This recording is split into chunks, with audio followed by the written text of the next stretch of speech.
The Pod Network Entertainment.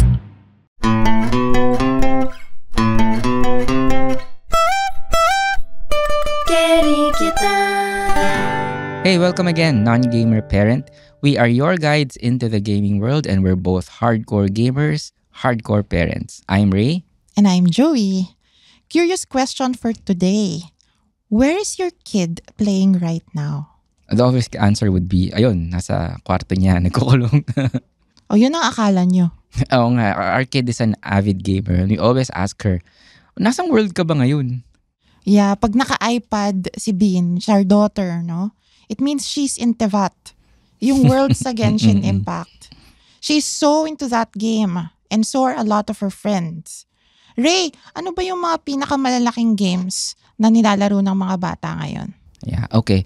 So I did a bit of research on this, no, and well, obviously, I mean the numbers are all out there, no, but it's easier for us to understand if it's collated like this, no. So I think, and based on my research, mobile games really are the supreme platform, no. If you look at the statistics, so why? There are lots of very interesting reasons, no. It's very easy to install these mobile games. Everyone has mobile communication devices already. No, I've always said it before. No, the mobile games are an evolution of handheld games, but they are being done or they're being played in devices that are primarily for mobile communications. So kaya siya madaling to get into because we already have these readily available. And most of these are actually free to play. Free to play games are you won't have to pay for anything. You just download them, diba? And most of the time, yung mga transactions are done within the games. You spend money on costume, on skins, diba? You spend money on their clothes, ganyan. So okay. These are the top games, no? Mobile Legends, of course. Mobile Legends, bang bang. ML, di ba? Kaka-ML, ang dami nag-ML. Lahat actually nag-ML. Roblox, Call of Duty Mobile. I know some of these ring a bell. Of course, Genshin Impact. Yan. Tapos League of Legends, Wild Rift. Ito yung mobile version ng LOL. And then some games that cut across PC and console. For example, Fortnite. Minecraft as well. So most of these, no, although right now across the board yung demographics and player base, still the loudest and the strongest voice come from the Gen Z. No, hindi pa kasama dito yung yung watching gaming content. These are just players. So kasi when they are not playing, as we mentioned last episode, no, they are watching content, gaming content. Yeah, last episode we prompted you to ask which game your child is playing. Is it one of those games? Narinig niyo na ba sa kanila na mention nila na naglalaro sila ng Call of Duty o kaya ML o kaya Genshin Impact? Yeah, kasi it's very important because the game your child is playing will give you an idea of why he or she is playing, the reasons behind it. So as a parent, it's always important to ask why. Maraming reasons why gamers play.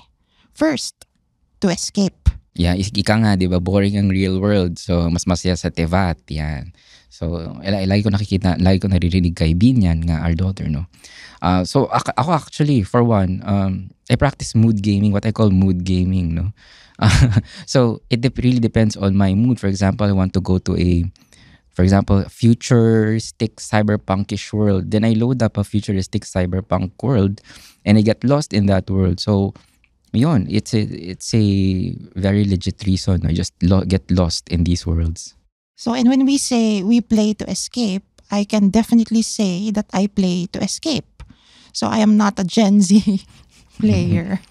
I am a hardworking mother, no? And when I am overwhelmed by work, I turn to gaming. And escaping is my primary motivation. I escape from my responsibilities in the real world. In a game, I can summon dragons. Hindi ko yan magawa in real life. Depende what dragon you're asking. Baka gusto ko ba yung mga baka maling dragon yung masummon ko eh. Hindi ko alam. Ibang dragon. Ibang dragon. Oh. Yeah, that's one reason, no, escaping. But there are other reasons again, no. As we take a closer look at this, sometimes, and I can relate to this. We play to compete. No, I also compete, although I do understand that, because of A, age, B, time. No, I can't compete as much with the younger players because of course reflexes, no. But Mahina na yung mga syempre, reflexes. I guess kasi baka the legends like Daigo lang you can really maintain that kind of level. But yeah, for most of us, no, who struggle with the daily tasks and everything, yeah, we do want to compete, and not just in fighting games, but lots of actually the most popular games that I mentioned earlier are all very competitive. They bring out the best. They want to bring out the best in you. They bring out the competitive side in you. Yeah, nagkakainitan dyan. What's interesting, no, is that you will also notice that some children who are not doing well academically are on the top of gaming Yes. leaderboards. Yes. And that's a cue for a parent to rethink his learning style. Ano ba yung nakaka-motivate doon sa bata? A gamer might not respond very well to traditional learning. To add to that, one of the other motivations for playing is self-expression. We've always said this na this explains why games like Roblox, Minecraft, no, are yung mga sandbox games are actually big in the Philippines, no. They're like digital Lego, Ang galing nga kasi Lego recently has a tie-up with Fortnite, another sandbox game, no. They're really big right now, sandbox games that you really can do anything. They're more actually platforms now than games, especially Roblox and Fortnite, no. They're ang daming creator created, user creator generated games. Yan. So lets you be yourself and to express what you want to find in a world. Tama yan. Creativity at saka exploration din. In a game, they are free to go wherever they want to. They can build and destroy na hindi napapagalitan. Yan, of Kaya sa course. Minecraft, diba? Magbibuild ka ng bahay tas sisirain mo. And then build it again. So they can't do that in the real world. Kasi hindi natin sila papayagan, diba? Yeah, complete freedom. That's what they get from these worlds that they can't get out of the real world. Wala kasing parents sa world na yun eh. Minsan may mga Minsan sumusunod na. meron. Minsan, Pero the thing is, when a parent goes into Minecraft, He's also a kid. ceases to be a parent. yeah. He's also a kid. Yeah. Kasi nandun ka eh. Yeah. I mean, blocky ka rin, di ba? Kapareho mo siya eh. As you said, previous episode, no, na it's a great equalizer. No? You're all kids in there. You're all pantay-pantay kayo ng abilities and everything. That's also what I like. Actually, I can expound further on that. That's also what I like primarily with fighting games, di ba? Kasi everyone goes at it, especially kunyari day 1 nung game. Lahat kayo level 0, di ba? Lahat kayo, since it's a new game, there are new mechanics to learn and everything. Lahat kayo level 0, and then it's really all about you, for you. How far will you take your knowledge, di ba? Kaya from there on, from day 0, mag-iiba-iba na kayo ng levels because yung iba mas maraming time to put in in the game, di ba? Yung iba mas mabilis mag-pick up. So, yun. That was great about the creativity ng mga games na ito. And maybe that's why children get hooked into games, no? Because they give the opportunity to be much, much better than their parents. Kinikerry ka nila. Yeah, definitely. Oo. Hey, whether it's a struggle you can't seem to get through or a dream that seems too daunting for you, this is Mirza Season telling you that you can do this. Let's figure it out or find someone who can. I'm a confidence coach and host, an ex-editor, ex-model, ex-20-something, ex-30-something, exactly who you need to help you navigate through life's ins and outs. What are you waiting for? Let's go! You can do this. So, moving on to other motivations, no? Of course, there's socialization. Yan. it has been said nga that repeatedly, currently, that gaming now is actually the new social, right? It's the new social. It's really social media now. So it's whereas before, we play games because we are friends. Diba? You invite friends over, then you play games. Now, actually, you are friends because you play games. You've met each other online. During the pandemic, actually, usage of gaming has exploded. Globally, the numbers fully support that. Gaming in all aspects boomed because yun nga, lahat ng mga bata, hindi lang bata, lahat tayo within the confines of home, and we just have our devices and the internet, and that's it. We can game. I remember Bean had her birthday celebration in Animal Crossing. Yeah. Tapos, since the lolos and lolas cannot watch, they had to watch a live stream of Animal Crossing. Yeah. And it was funny to watch because they were saying, saan ba dyan si Bean? Diba? Ay, yan ba si ganito? Yan ba si ganyan? So it was actually a form of, to a certain extent, gaming entertainment with seniors. So even seniors got into gaming. I remember on social media, there's also mga lola gamers, diba? Yeah. And all of these older people who found that Mobile Legend is as good as watching a telenovela. Yeah, precisely. And connected to socialization, because you said that, is peer pressure. I noticed that with our child. Her entire barkada is playing Genshin Impact. At saka, sometimes you become curious because not just in gaming, somebody is cosplaying a Genshin Impact character. Or somebody created a dance track with Genshin Impact characters. Yeah, it's all na culture kasi, napapanood no? sa YouTube, no? It has seeped into culture outside of like the gaming world itself. So, while she didn't like the game initially, she grew to like it because her friends are there. Yeah. Yeah, definitely agree. Peer pressure now, kasi unlike our time, physical di ba, yung peer pressure, makikita mo yung isa't isa, di ba, makikita mo yung faces of each other, di ba, na okay, it's so easy to to gauge, di ba, kung kunyari your friends don't approve of something. Pero ngayon kasi it's not as physical now. It's all more virtual. No live face-to-face reactions. Everyone second guessing what you want, how to belong, and everything. So for most kids now, gaming is an extension of the real world because they were born in the age of digital. And we gave them gadgets as early as 2 to watch Exactly. Cocomelon. Yeah. Kasi pag maingay sila sa restaurant, iPad, mobile phone, diba? So actually, we kind of cultivated this. The fact that the digital world and the real world is somehow connected. Oh, that's very interesting. Oo nga. And for these children, the children who grew up, unlike us na walang internet, they grew up during the internet time, no? So the gap between the digital and the real world is almost non-existent for them. So yung kaibigan ko sa Genshin Impact, kaibigan ko rin siya in the real world. And whoever I meet there, to me, is my friend.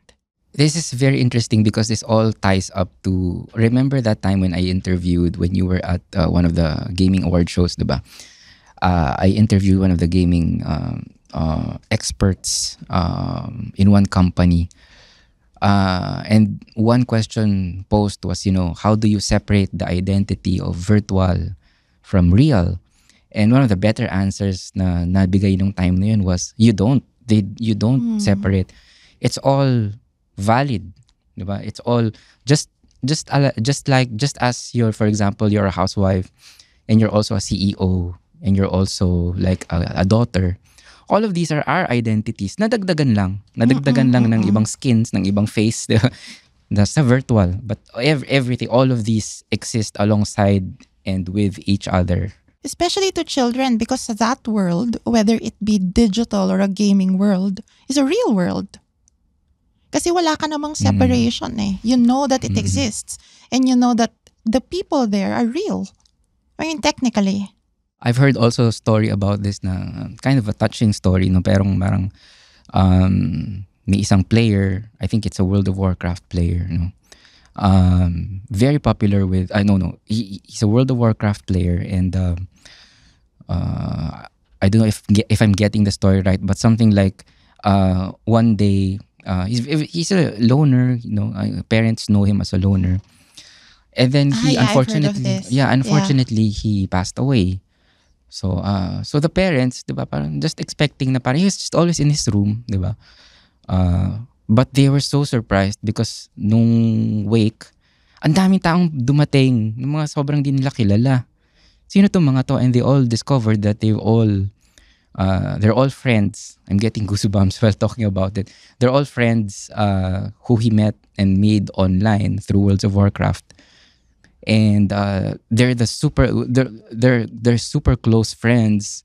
I mean, their relationships are super close. It rivals or even surpasses yung mga real world relationships nung person. And they were all so shocked, and it's all very touching because doon nila na-realize nung parents na he lived a full life actually. While being in his room. Not in front of them, di ba? Nakakakilabot. Yeah, so which means that if these worlds are real to our children, we will learn a lot about our children by observing how he or she interacts in that world. So yung hindi natin nakikita, actually, nagpa-participate at nabubuhay siya doon. So you might even notice that what he finds in gaming is what he or she cannot do or does not have in the real world. Katulad noon, di ba? Some kids who are introverted like that World of Warcraft player might need a different connection. Hindi siya yung harapan, pero I can say more, I can express more to someone who I don't see. And it's quite sad nga that the parents discovered that after he has passed away na, di ba? Kasi parang you can say that it's quite too late, although not really, nothing ever ends, as Alan Moore says. So it's just a different way of seeing situations like that, no? Na sana what could have been would be the parents recognize that from the start and could have maybe developed another kind of relationship with him. Yung hindi sila nabigla, na ang dami pala hindi niyang sila nabigla, kaibigan. oo. I think that's what's sad, no? Na you think your child is a loner and then apparently he's like an important figure. Super important pala. In a oo. global community. And then, it could have prepared you better, for example, to like, throw welcome parties. Support him. Support him, di ba? And these are just, stories. And then, so siguro for this week, for this episode, our challenge for you non-gamer parents is to observe. As simple as that again. No? So watch your child play a video game, play his or her video game. So just watch and don't be stalkerish naman about it. Hindi naman yung Again, parang kunyari nagpo-football siya sa daan, di ba? Don't get in his way. Just watch. Just siguro pag nasa TV yan, di ba? Just be curious. Sabihin mo, ano yan? Di ba? Ano yung nilalaro mo? And you can pick up naman cues as you watch, di ba? May nangyari na rin to in real life sa akin, di ba? Kasi I'm trying to find the right gift for my inaanak ko sa very hardcore gamer. So I asked the parent, ano ba yung nilalaro niya ngayon? And then the parent goes, okay, sandali, magtatago lang ako. Titignan ko. Sabi, stalkerish, di ba? Parang tatago lang ako. Sabi, actually, may mas magandang paraan dyan, di ba? Pag umalis siya ng device, di ba? You can always view what she's up Or to. show an interest. Diba? Show an interest, di ba? I think yung stalkerish kasi nakakatakot. Ma-off yun. Ma-off lalo. Ma-off yun. Sasara niya. So, what you can do is just show an open interest. Like, Uy, ito okay. It okay could yan be as simple diba? as, di ba? Uy, parang kamukha ko yung character niya. Diba ganun? Or ka-hairstyle ko. ang cute naman ng pusa. Pwedeng ganun. Uy, ang cute naman ng character na yan. And it starts off you've opened the floodgates to Yes. conversations. Actually, watching is quite entertaining, diba? Because that's your child playing in a world you have no access to. Yeah. So there, it's a simple enough, I think, challenge for this episode. And as Joey said, no, you'd be surprised. You will be entertained. And that's where deep connection happens. Kerry? Kere kita.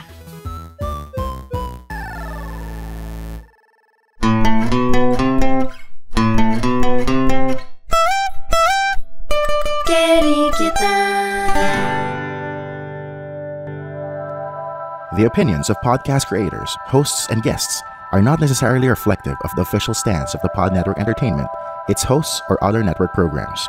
The content created by the people behind the podcast is personal and not meant to harm any religion, ethnicity, group, organization, company, or individual.